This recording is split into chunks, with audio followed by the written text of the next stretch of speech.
Hello guys, അപ്പം നമ്മ ഇന്ന് മാമന്റെ വീട്ടിലാണ്. മാമൻ ഇന്ന് എനിക്ക് ഉണ്ടാക്കി തന്ന ഒരു റെസിപ്പിയാണ് നിങ്ങൾക്ക് ഞാൻ പരിചയപ്പെടുത്തി തരാൻ പോണത്. അപ്പൊ ആദ്യം തന്നെ നമ്മൾ ബ്രിഞ്ചാലെടുത്ത് കുഞ്ഞു കുഞ്ഞായിട്ട് അരിയുക. എന്നിട്ട് നമ്മൾ ഒരു സ്പൂൺ മുളക് പൊടി, ഒരു സ്പൂൺ മഞ്ഞൾപ്പൊടി, പിന്നെ കുറച്ച് ഉപ്പ് ഇത് നന്നായി തിളക്കുക. നമ്മ മറ്റേ ബ്രിഞ്ചാളൊക്കെ എടുത്തിട്ട് ഇങ്ങനെ നല്ലോണം ഇങ്ങനെ പിടിപ്പിക്കണം.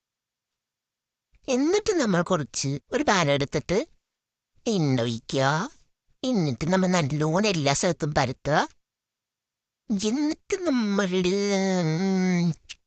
കുറേ കറിവേപ്പില ഇങ്ങനെ ഇങ്ങനെ ഇങ്ങനെ ഇട്ടണം. എന്നിട്ട് നമ്മൾ മാറ്റി വെച്ച് പെഞ്ചാറെടുത്ത് ഇങ്ങനെ ഇങ്ങനെ ഇങ്ങനെ ഇടണം. കണ്ട, മാമൻ എനിക്ക് ഉണ്ടാക്കി തന്ന റെസിപ്പിയാണ്. എല്ലാവരും ട്രൈ ചെയ്യണം. കഞ്ഞിയോടൊപ്പം ബെസ്റ്റ് ഐറ്റമാണ്, എനിക്ക് ഇഷ്ടപ്പെടും. എന്നിട്ട് നമ്മൾ ഇങ്ങനെ എല്ലാം ഇട്ട ശേഷം കണ്ട നല്ല രസമായി കാണാൻ.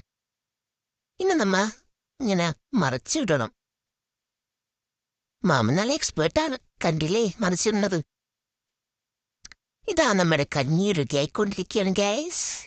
ഇതാ നമ്മുടെ മാമൻ റെസിപ്പി കണ്ടോ. ഇതാ നന്നായിട്ട് മുരിഞ്ഞിട്ടുണ്ട്.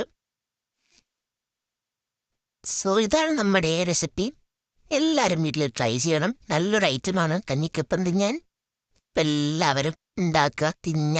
ഇപ്പം ഞാൻ പോയി മാമൻ്റെ കഞ്ഞിയും ബ്രിഞ്ചാൾ റെസിപ്പിയും ഫുഡ് തിന്നിട്ട് വരാം. Okay, bye bye.